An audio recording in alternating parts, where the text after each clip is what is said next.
ഇപ്പൊ വീണ്ടും എന്ത് ചെയ്തിരിക്കുകയാണ്? ഇസ്ലാമിലേക്ക് തിരിച്ചു വന്നിരിക്കുകയാണ്. നിഷ്കളങ്കമായ നിലയിൽ വന്നിരിക്കുകയാണ്. താല്പര്യങ്ങളുടെ പേരിലൊന്നുമില്ല.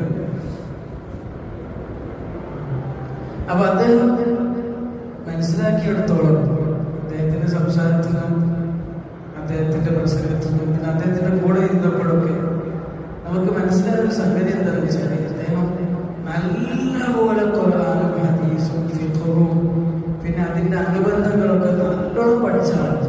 നല്ല ആലിമാണ്, വെറുതൊരു ആലിമല്ല. കാരണം കൊല്ലങ്ങൾക്ക് മുമ്പ് പഠിച്ചത് 9 കൊല്ലം കണക്ഷൻ വിട്ടിട്ടുണ്ടല്ലോ. മുമ്പ് ഇപ്പോഴും അത്ര ഉഷാറായി പഠിച്ച ആളാണ്. സാധാരണ ശരിയാ കോഴ്സിന് ഏറ്റവും കൂടുതൽ പ്രയാസം, മനസ്സിലാക്കാൻ പ്രയാസമുള്ള ഗ്രന്ഥങ്ങളുണ്ട്. എല്ലാവർക്കും ഗ്രഹിക്കാൻ കഴിയില്ല. അങ്ങനത്തെ ഗ്രന്ഥങ്ങൾ കാണാതെ പഠിച്ചാണ്. കാരണം എന്താ? ഇപ്പോൾ പറയാണ്, അന്ന് കിതാബ് വാങ്ങാൻ പൈസ ഉണ്ടാവില്ല. അപ്പൊ ഏതെങ്കിലും കുട്ടികളെ കിതാബ് നോക്കി എന്ത് ചെയ്യും? എഴുതിയെടുക്കും. നാളത്തെ ക്ലാസ്സിലുള്ളത് ഇന്ന് എഴുതിയെടുക്കും. അങ്ങനെ എഴുതിയെടുത്ത് പിന്നെ കാണാതെ പഠിക്കലാണ്. കാണാതെ പഠിച്ചിട്ട് കാരണം കിതാബില്ലല്ലോ, അങ്ങനെ കിതാബൊക്കെ കാണാതെ അങ്ങനെ പഠിച്ചാണ്. പക്ഷേ അദ്ദേഹത്തിന് എങ്ങനെയോ ഏതെല്ലാമോ കാരണങ്ങളാൽ ഇസ്ലാമിൽ കുറെ സംശയങ്ങളുണ്ടായി. അങ്ങനെ അദ്ദേഹം കുറച്ചു കാലത്തായി യുക്തിവാദിയായി, നിരീശ്വരവാദിയായിട്ട് 19 കൊല്ലം. അപ്പൊ അദ്ദേഹം പറയാണ്, നമ്മളിങ്ങനെ ചോദിച്ചു, നിങ്ങൾ പിന്നെ തിരിച്ചു വരാൻ എന്താ കാരണം ഉണ്ടായത്? അപ്പൊ അദ്ദേഹം പറയാണ്, ഞാൻ യുക്തിവാദിയായിരുന്ന സമയത്തും അള്ളാഹനെ നിഷേധിക്കുന്ന സമയത്തും ഞാൻ നബിതങ്ങൾ സല്ലല്ലാഹു അലൈഹി വസല്ലമയെയോ അള്ളാഹുവിനെയോ പരിഹസിച്ചിട്ടില്ല, നിഷേധിച്ചിട്ടുണ്ട്. കളിയാക്കുക, പരിഹസിക്കുക, ആക്ഷേപിക്കുക, വ്യക്തിഹത്യ ചെയ്യാൻ, അത് ഞാൻ ചെയ്തിട്ടില്ല.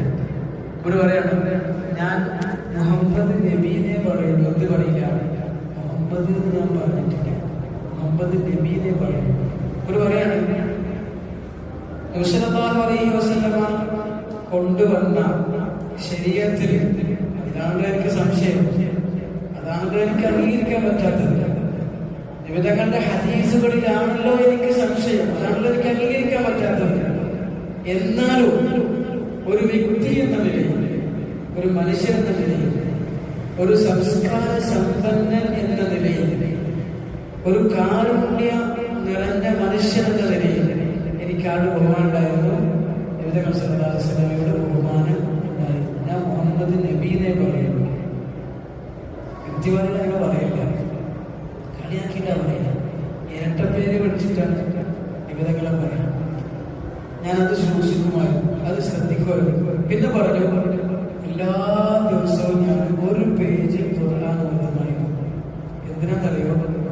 ഖുർആനിലുള്ള പ്രശ്നങ്ങൾ കണ്ടുപിടിക്കാൻ.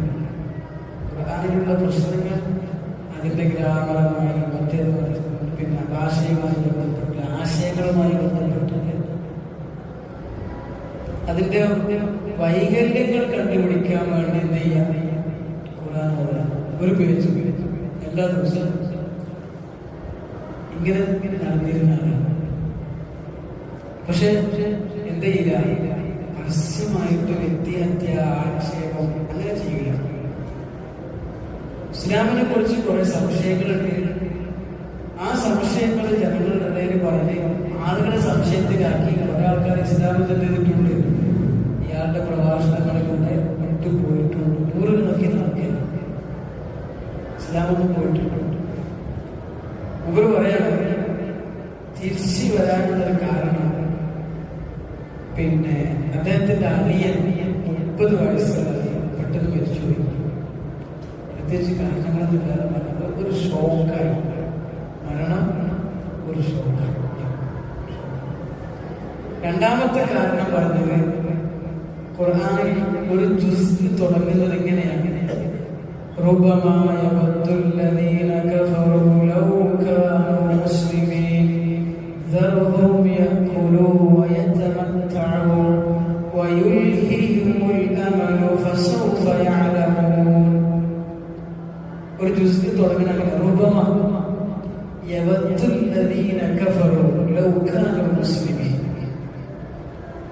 അവിശ്വാസികളായ ആളുകളെ ആഗ്രഹിക്കും, ഞങ്ങളും മുസ്ലിമീങ്ങളായിരുന്നെങ്കിൽ, ഞങ്ങളും മുസ്ലിമീങ്ങളായിരുന്നെങ്കിൽ. ഇടയ്ക്കിടയ്ക്ക് ആഗ്രഹം ഉണ്ടാവും. നാളെ പരലോകത്തെത്തുമ്പോഴും ഞങ്ങളും മുസ്ലിമീങ്ങളായിരുന്നു, ഞങ്ങളും മുസ്ലിമീങ്ങളായിരുന്നു എന്നാൽ കൊതിച്ചു പോകുന്ന അവസ്ഥകൾ ദുനിയാവിലും അവർക്ക് ഇടയ്ക്കിടയ്ക്ക് വരും. എവിടെ ഉണ്ടാവും? നാളെ പരലോകത്തുണ്ടാവും.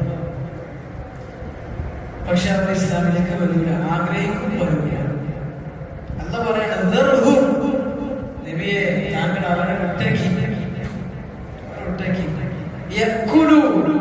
തിന്നട്ടെ, അവർ സുഖിച്ച് ജീവിക്കട്ടെ. ഇതെന്നെ നിരീശ്വരവാദിയുടെ പരിപാടി. ഒരു വിദ്യാർത്ഥി ചോദിച്ചതിന് അദ്ദേഹത്തോട്, പിന്നെ ഞങ്ങളെ സംബന്ധിച്ചിടത്തോളം രാവിലെ എന്നിട്ട് ഞങ്ങൾക്ക് വൈകുന്നേരം വരെ ഒരുപാട് പരിപാടികളുണ്ട്.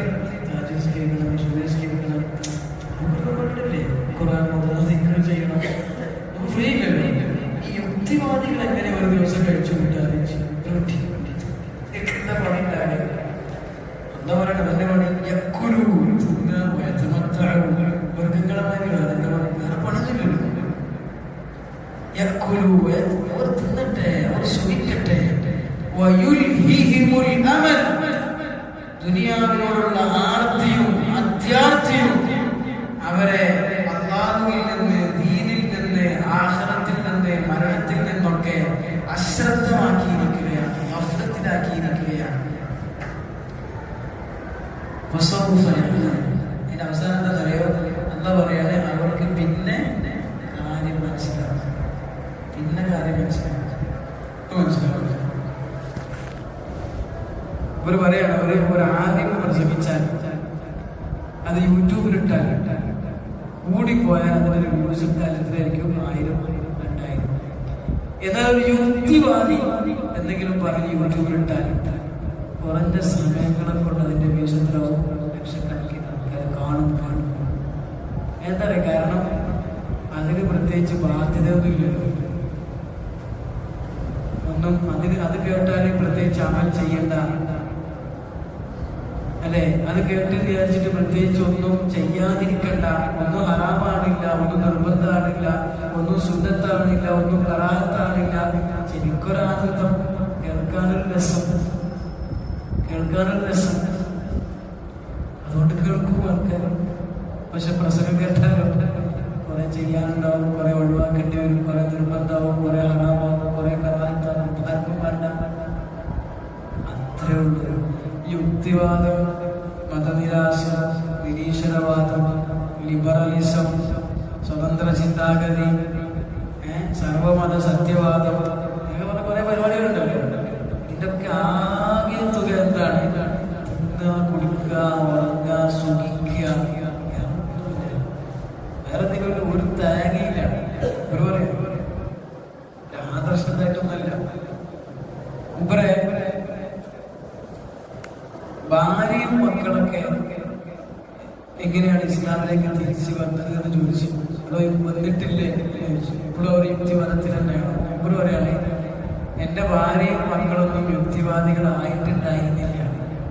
ഞാൻ നിർബന്ധിച്ചിട്ടുമില്ല, അവരായിട്ടുമില്ല, ഞാൻ മാത്രമേ ആയിട്ടുള്ളൂ. ഞാൻ വീട്ടിൽ കയറുമ്പോൾ ചെരുപ്പ് അയച്ചു വെക്കലോടുത്ത് ആദർശം അയച്ചു കൊടുത്തു. ആദർശം ഇവിടെ തന്നെ അയച്ചു. ചെരുപ്പ് അയച്ചു വെക്കണം വീട്ടിനുള്ളിൽ ആദർശം വെച്ചു. ഇവർ പറയാം, കാരണം എന്താ? ഞാൻ മനസ്സിലാക്കിയിരുന്നത് എന്റെ ഭാര്യയും മക്കളും വിശ്വാസികളായി നിൽക്കട്ടെ എന്നാണ്. കാരണം എന്താണെന്നറിയാം, അങ്ങനെ ആ ഒരു സുഖമുണ്ട്. എന്താ സുഖം? അവര് ഭർത്താവിനോടുള്ള കടമ പാലിച്ചോളും. രണ്ടാളും യുക്തിവാദികളായാലും സമത്വമാണല്ലോ. ആണും പെണ്ണും തുല്യമാകണമെന്നാണല്ലോ അവർ വാദിക്കുന്നത്. അങ്ങനെ ആകുമ്പോ ഓള് കറി ഉണ്ടാക്കുമ്പോ ഞാൻ ചപ്പാത്തി ഉണ്ടാക്കേണ്ടി വരും. ഞാൻ ചപ്പാത്തി ഉണ്ടാക്കുമ്പോ സമത്വം ഉണ്ടാവില്ലല്ലോ. ഓള് തിരുമ്പുമ്പോ ഞാൻ സ്ത്രീ ഇത് സുഖമാണ്. ഓള് വിശ്വാസിയായിരുന്നാലും സുഖമാണ്. ചായക്കടി തന്നെ ചായക്കര പറയാം. അതുകൊണ്ട് ഞാൻ അവരെ നിർബന്ധിച്ചിട്ടില്ല. ഞാനിത് പറഞ്ഞു വരുന്നത് എന്തിനാണെന്നറിയാം? ഞാനിത് പറഞ്ഞു വരുന്നത്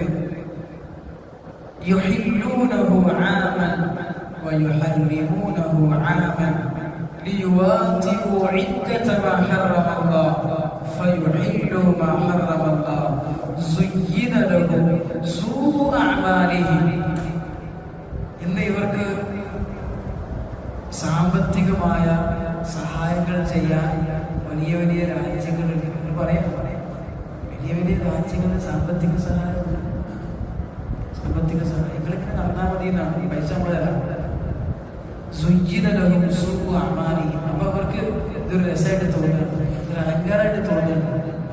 അള്ളാഹ് ഹറാമാക്കിയതിനെ ഹലാലാക്കി നടക്കുകയാണ്, അള്ളാഹ് ഹലാലാക്കിയതിനെ ഹറാമാക്കി നടക്കുകയാണ്. അള്ളാഹ് പറയാണ് കുഴപ്പമൊന്നുമില്ല, ഇങ്ങനെ ജീവിച്ചോളെ. എന്താ പ്രശ്നം? നിങ്ങൾ ഈ തോന്നിവാസം ചെയ്ത് നടക്കുമ്പോ നിങ്ങൾ പിന്നെ ഒരിക്കലും ഹിദായത്തിലേക്ക് തിരിച്ചു വരാൻ കഴിയുമെന്ന് വിചാരിക്കണ്ട. അവിടെയാണ് ഞാൻ അയാളെ കുറിച്ച് പറയുന്നത്.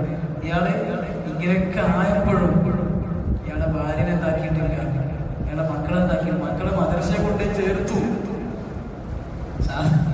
സാധാ മദ്രസയെ കൊണ്ട് മുമ്പ് പറയാം, എപ്പോഴെങ്കിലൊക്കെ മക്കളെ വിളിക്കാൻ പോകുമ്പോ ഉസ്താമാര് കാണുമല്ലോ.